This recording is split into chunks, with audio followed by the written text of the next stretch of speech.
You ask Tiger to solve. This deals with linear equations with one unknown. The final result is x equals negative 130.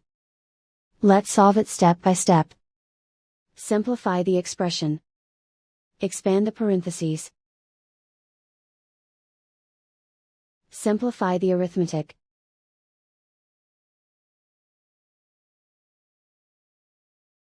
Group all constants on the right side of the equation.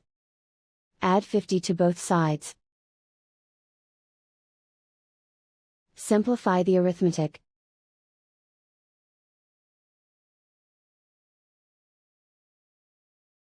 Isolate the x.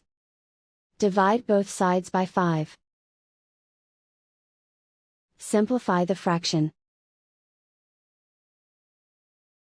Find the greatest common factor of the numerator and denominator.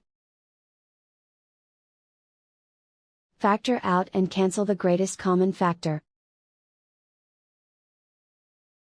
And so the final result is x equals negative 130.